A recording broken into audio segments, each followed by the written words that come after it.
Thank you, Madam President. As we would like to give the opportunity to speak to everybody during the upcoming sessions, I kindly ask all speakers to limit your interventions to 1 to 3 minutes. I am now pleased to invite the President of Kenya, William Ruto, to give his intervention.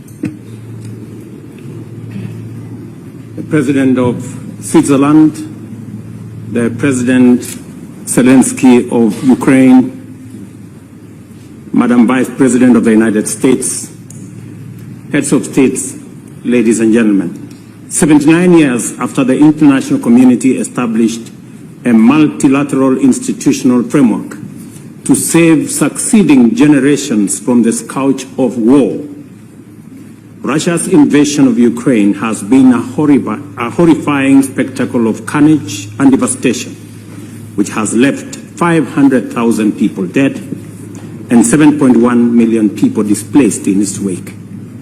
Across the world, people and nations are enduring the negative consequences of disrupted supply chains. Kenya's position has been clear and unequivocal from the beginning. Russia's aggression against Ukraine is unlawful, unjust, and a violation of the fundamental principles of international law, which honor the sovereign equality of nations, upholds their territorial integrity, and advocates the peaceful resolution of all disagreements. Just like the war in Ukraine, the war in the Middle East has been equally devastating. So is the case with the war in the Sahel region in Africa, in Eastern DRC, in Somalia, in the Horn of Africa, and of course in the Sudan.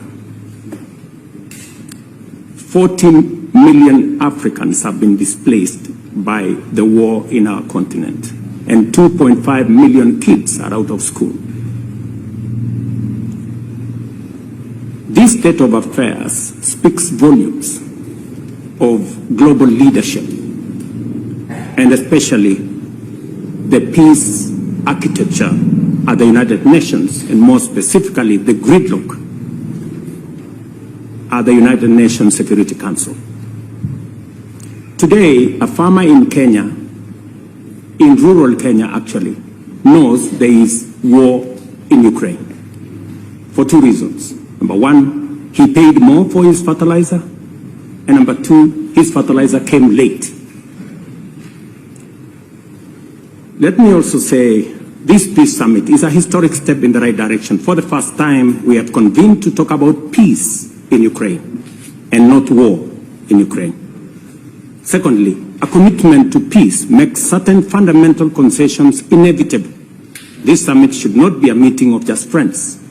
This should be a meeting of both friends and foe.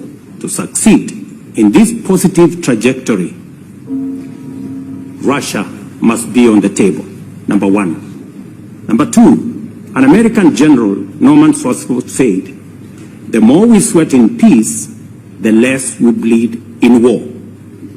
It is time for leaders of the world to talk about peace, negotiate peace, work hard to build peace, and configure a global strategic framework that integrates peace as the sole means and end of human endeavor. Finally, we have gathered here and we are reminded by the Indian statesman Mahatma Gandhi, who said that an eye for an eye will make humanity blind. Just as Russia's invasion of Ukraine was unlawful and unacceptable,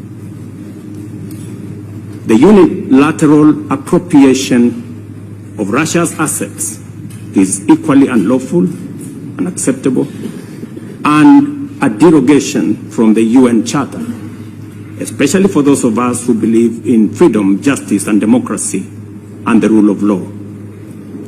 As we embark on this journey to resolve conflict in Ukraine and throughout the world, it's time for parties to the war in Ukraine to demonstrate good faith, abandon intransigent attitudes, and soften their positions.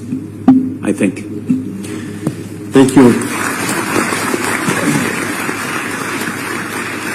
Thank you, Mr. President. I am delighted to hand over the floor to the Chancellor.